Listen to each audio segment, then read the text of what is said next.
Hi everyone, welcome back to my channel. Today we're going to be talking about retirement. And I know no one wants to talk about retirement when they're in their 20s or their 30s, but it is part of the future, it's part of our future. And so I think it really is important to discuss because you want to set your future self up for success. And so just as all other videos, I'll provide some form of education. So I'll discuss all the different types of vehicles there are in order to invest for retirement, and then I'll provide the execution piece of this. I think will be mostly tied into the education just because there's not a whole lot of stuff that I can do. I could just tell you what to go look up. I could show you all the different websites to find that sort of information as well. And I can tell you what I do currently as part of my retirement portfolio. So moving into the education piece. First, let's take a step back and understand what is retirement. Retirement is the point in your lifetime where you no longer need to work full time in order to provide for yourself and for your family. Basically, you have enough money coming in per month where you're able to pay all your bills and live life. So retirement can really be, what's the word? It starts with an S. Fuck. Retirement is something that's very personalized to you. So my retirement could be very, very different than your retirement. For me, I want to have a lavish lifestyle. I'm currently building a lifestyle where I can foresee myself in the future having those types of things, but someone else might want a simple life. They might want to garden all day. So a gardener in retirement age won't really need 100K a month. So it all just depends on what your future holds, what you want for yourself and for your future family. And I know that's something that's super, super long in the distance. For me, it's like 40 years or whatever, but it's always something that you should consider and think about when doing these sorts of retirement things. So the typical retirement age is 65. Some people retire earlier than that just because they have amassed a certain amount of wealth that they're able to live off of. A lot of people have dividend accounts, dividend investing. It's really big because after having 30, 40 years of compound growth, that does multiply. So they're able to live off their investments every month, which is nice. A lot of people during retirement, they want to travel. And nothing wrong with traveling, but if you want to travel, you need money to travel. And so that really does go into your retirement price tag. I don't know what to call it. I think there is a website where you're able to put in your retirement and then calculate how much you need in order to retire. I forget what it's called though. Oh, it's basically a retirement calculator. You put in your current age, your annual pre-tax income, your current retirement savings, your monthly contributions, your monthly budget in retirement. So this is something that you kind of have to guess. You can put it either in dollars or percentage. I'd recommend dollars just so you have a better understanding. And I assume everyone does have their own budgets. So use your budget now in your monthly expenses, that kind of stuff, to factor how much you'll need in the future. So I'll put that up on the screen somewhere just so you guys are able to see what I was looking at. And so it's important to understand. So I'll go through the retirement vehicles, all the different types of ways you can save and invest for retirement. But it's important that you start as soon as possible, just because, as I said earlier, your biggest asset in your 20s is just the compound interest and the time value of money. Right now, it's something that you won't need. It's money that you won't see for 30, 40 years. But whatever you do invest now, it will pay you back tenfold, 100-fold even sometimes. It just depends on what you invested in and how committed you are and consistent you are in making those investments. So some of the types of retirement accounts are a 401k. This is usually an employer sponsored tax advantage account where your employer will match a certain percentage of how much you put in. The second type is a Roth IRA. This is a very popular type, I would say, because it is a personalized, well, I guess all of them are personal, but this is a personal account that you have, not in tandem with any job or anything. And so the maximum amount of contributions for a Roth IRA for someone under 50 is $7,000, and for someone over 50 is $8,000, just because they have a catch-up time. But again, for a lot of these retirement accounts, you won't be able to withdraw any of the money or before 59 or 59 and a half. So again, it's something that you put away for future. So for me, that's like over 30 years from now. Who knows if I'll be wrong like that. But yeah, going forward, so I have a Roth IRA. I actually just got my sister to make one. So proud of her for doing that. Good job, Yuta. So proud of you. So she finally did that. I mean, there's so many different brokerage accounts that you can use for a Roth IRA. Fidelity, Goldman Sachs, Schwab, Vanguard. Next, you have a traditional IRA, which is pre-tax contributions. The Roth IRA is after-tax contributions, so that's a big difference. So a traditional IRA is pre-tax contributions, and that's going to be taxed later. Again, I think the withdrawal age is 59, 59 and a half, somewhere around there. But so the big difference between a Roth IRA and a traditional IRA is with the Roth IRA, you're contributing after-tax amount. So basically the money that you get from your paycheck, bi-weekly, monthly, whatever it is, you're taking some of that and putting it into a Roth IRA. But for a traditional IRA, you're taking pre-tax contributions. So this is pre all the state tax, the federal tax, that kind of stuff. The same way that it goes for a 401k. And so this will be taxed later, which I don't like, because we're not able to foresee what sort of tax bracket we'll be in the future, but I'm assuming that I'll be in a higher tax bracket than I am right now. And so whenever I do want to withdraw, I don't want to be taxed. And so that's why the Roth IRA, that's why I started that almost like 4 or 5 years ago now.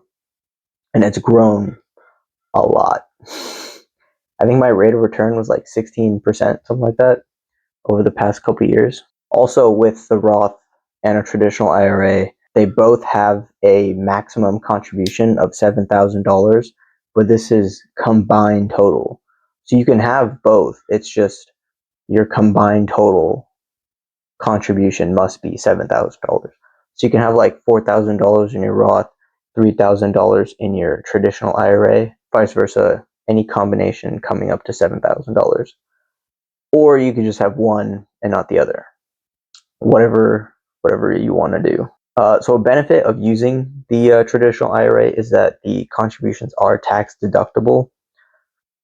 And so whenever you're doing your taxes, you get to have, I guess, some of those written off, but you'll be taxed on it later when you do withdraw. So that's the con right there. And so a big thing is a lot of us have jobs, obviously. And so make sure you see what sort of contributions your employers have for their 401ks. Usually you want to find someone that at least matches your contribution to your retirement account. That way it's like free money, basically. Again, 401k, that's taking your pre-tax contributions. So it is going to be taxed in the future when you do withdraw. But I mean, it's through your employer and you're provided free money on top of whatever you contribute. So, I mean, who's going to say no to that? And these contributions do differ vastly from the traditional IRA and the Roth IRA. I think for 401ks, it's like 22,000 a year, 23,000, something like that. All right, I guess that will finish. Man, I need to up my vocab. I guess that will terminate. I guess I will complete the education portion. I mean, those are some of the big vehicles that you can use for retirement. And whenever you put the money in there, you just pick. It's basically like a brokerage account. You just pick a stock, pick an ETF, pick an index fund, and then just like leave it. And so this is how, going into the execution piece, this is how you start today. So while I was helping my sister, I'll use that as an example. It was like a couple weeks ago.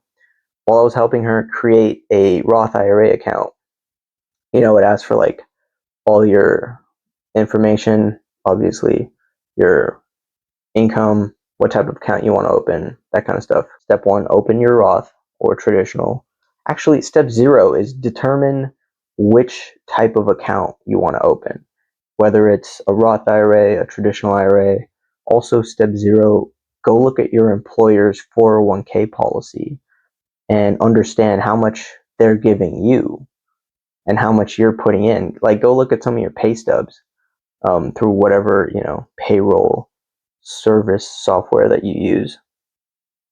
And then you're able to see like a 401k pre-tax deduction on your pay stub, and you can check. Step 2 will be to automate your contributions.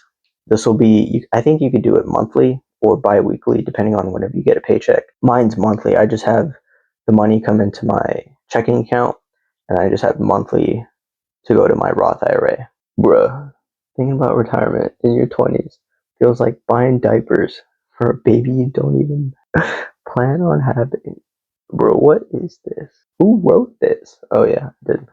To open a Roth IRA, a traditional IRA, whatever account you want to open, with a company like Vanguard, Fidelity, Charles Schwab, it really takes like, I think it was like 10 minutes, maybe less. They do some sort of like verification on the back end, but after that, like, you just have to link your bank account to the Roth IRA account, and then, the money transfers via like an ACH.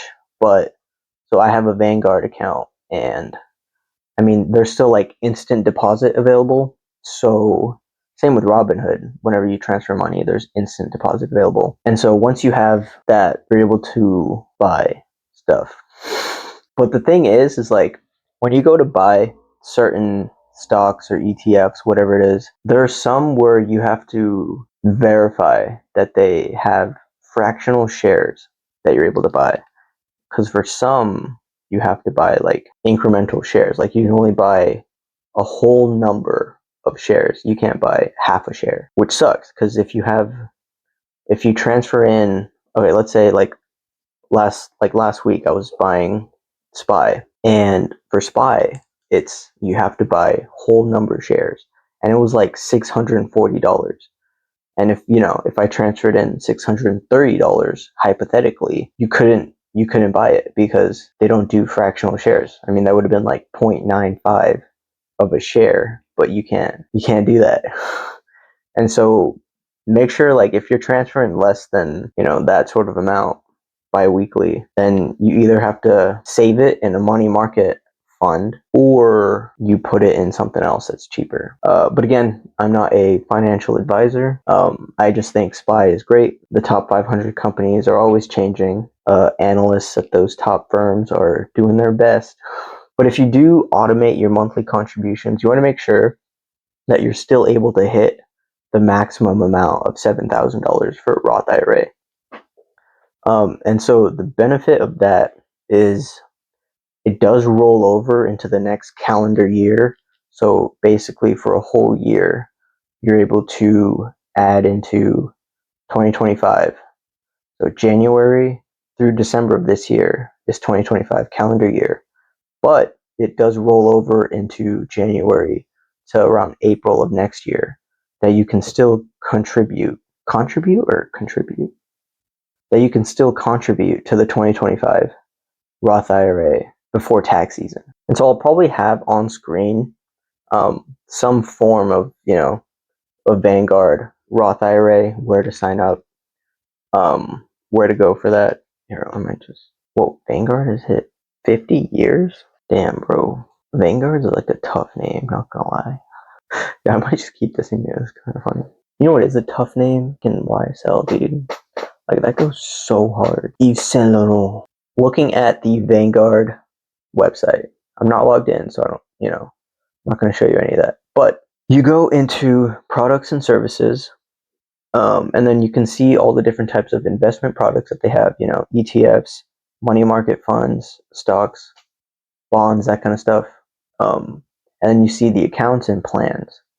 So for this specific purpose, you can look at the IRAs, which is, retirement. You open that, you have your individual retirement accounts, and then you have your Roth IRAs.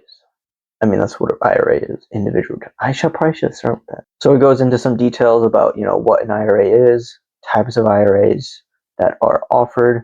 So you can sign up for both. I'm not going to go through all the different websites. I just use Vanguard, so it's a little easier for me to navigate just because I've been using them for 5 years now. It's a very, really good UI user interface. And I think they do provide, when you're in your account, they do have surveys where they ask, oh, how does the website look today? What are some things that we can improve on? What are some things you enjoy? I really like that piece just because I feel like they actually care about making their product more usable and user friendly in that aspect. And there are things that I did suggest 4 years ago that I think are now implemented.